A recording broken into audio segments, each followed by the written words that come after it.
The barrack we had been assigned to was very long. On the roof, a few bluish skylights. I thought, this is what the antechamber of hell must look like. So many crazed men, so much shouting, so much brutality. Dozens of inmates were there to receive us, sticks in hand, striking anywhere, anyone, without reason. The orders came. Strip! Hurry up! Raus! Hold on only to your belt and your shoes. Our clothes were to be thrown on the floor at the back of the barrack. There was a pile there already. New suits, old ones, torn overcoats, rags. For us it meant true equality, nakedness. We trembled in the cold. A few SS officers wandered through the room looking for strong men. If vigor was that appreciated, perhaps one should try to appear sturdy? My father thought the opposite. Better not to draw attention. We later found out that he had been right.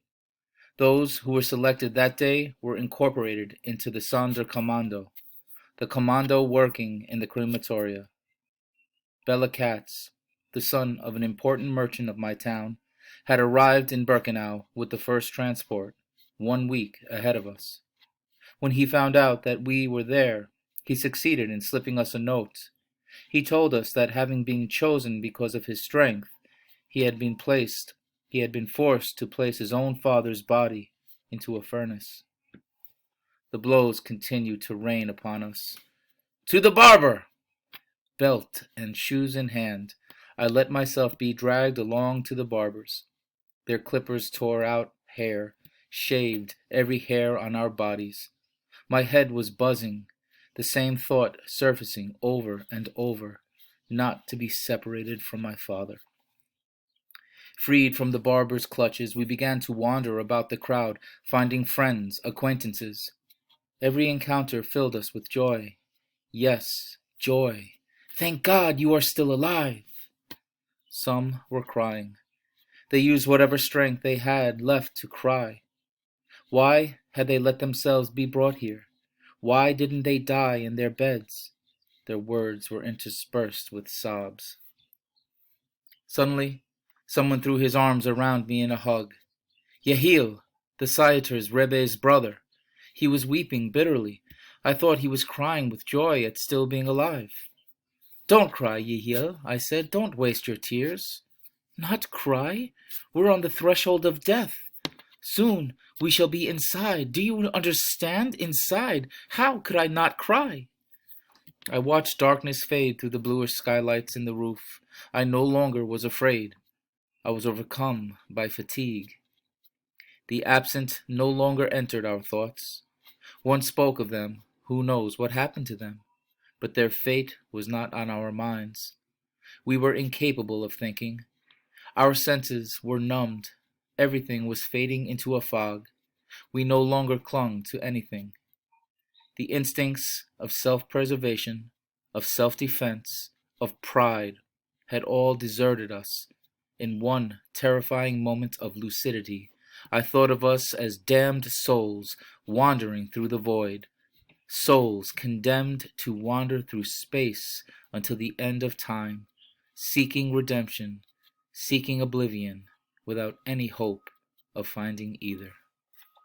5 o'clock in the morning, we were expelled from the barrack. The capos were beating us again, but I no longer felt the pain. A glacial wind was enveloping us. We were naked, holding our shoes and belts. An order, run! And we ran. After a few minutes of running, a new barrack. A barrel of foul-smelling liquid stood by the door. Disinfection. Everybody soaked in it. Then came a hot shower. All very fast. As we left the showers, we were chased outside and ordered to run some more. Another barrack, the storeroom. Very long tables, mountains of prison garb. As we ran, they threw the clothes at us, pants, jackets, shirts. In a few seconds, we had ceased to be men. Had the situation not been so tragic, we might have laughed. We looked pretty strange. Meyer Katz, a colossus, wore a child's pants, and Stern, a skinny little fellow, was floundering in a huge jacket.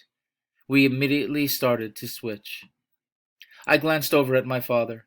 How changed he looked. His eyes were veiled. I wanted to tell him something, but I didn't know what. The night had passed completely. The morning stars shone in the sky. I, too, had become a different person. The student of Talmud, the child I was, had been consumed by the flames. All that was left was a shape that resembled me. My soul had been invaded and devoured by a black flame. So many events had taken place in just a few hours that I had completely lost all notion of time. When had we left our homes, and the ghetto, and the train? Only a week ago? One night? One single night? How long had we been standing in the freezing wind? 1 hour? A single hour? 60 minutes? Surely it was a dream. Not far from us, prisoners were at work. Some were digging, others were carrying sand. None as much as glanced at us.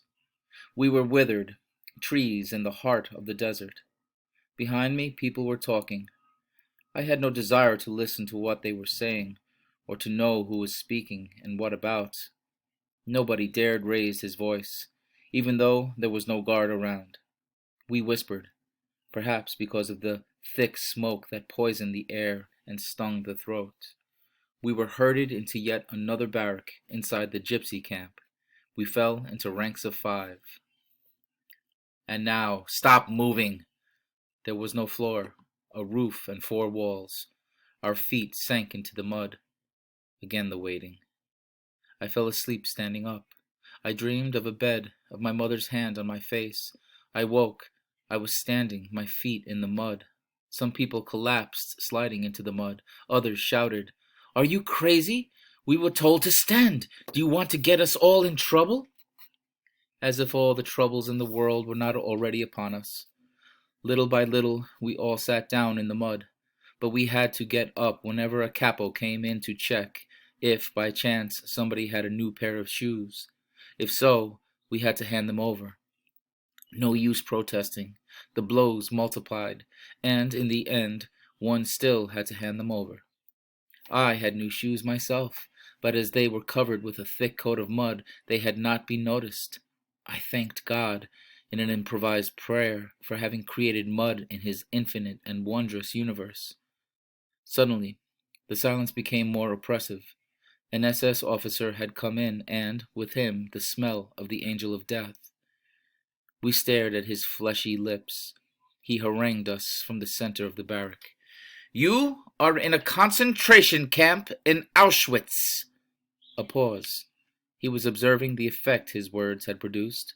His face remains in memory to this day. A tall man, in his 30s, crime written all over his forehead and his gaze. He looked at us. He looked at us like a pack of leprous dogs clinging to life.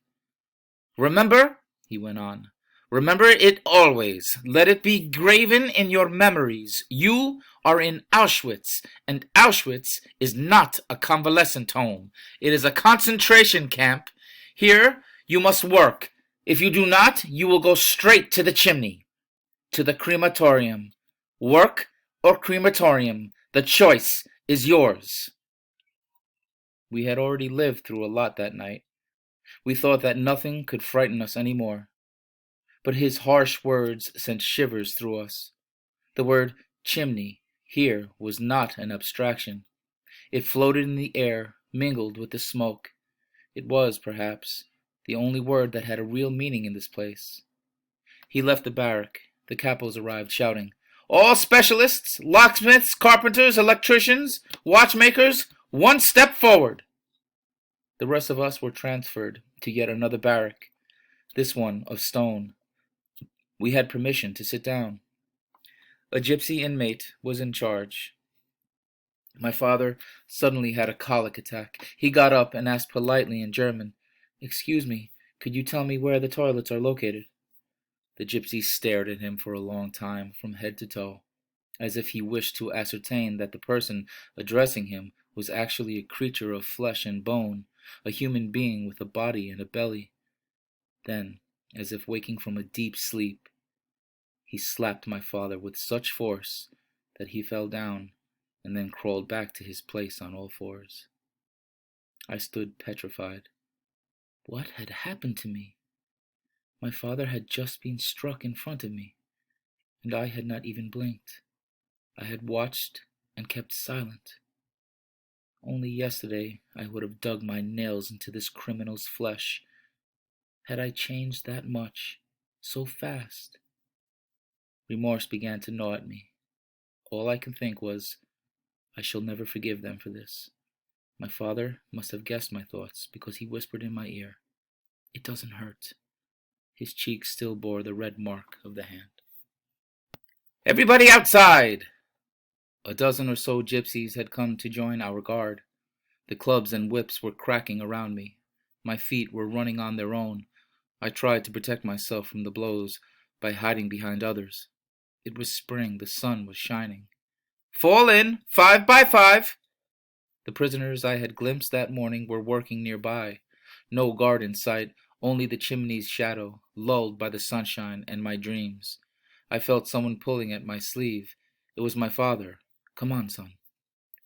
We marched. Gates opened and closed. We continued to march between the barbed wire. At every step, white signs with black skulls looked down on us. The inscription, "Warning, danger of death." What irony! Was there here a single place where one was not in danger of death? The gypsies had stopped next to a barrack. They were replaced by SS men, who encircled us with machine guns and police dogs. The march had lasted half an hour. Looking around me, I noticed that the barbed wire was behind us. We had left the camp. It was a beautiful day in May.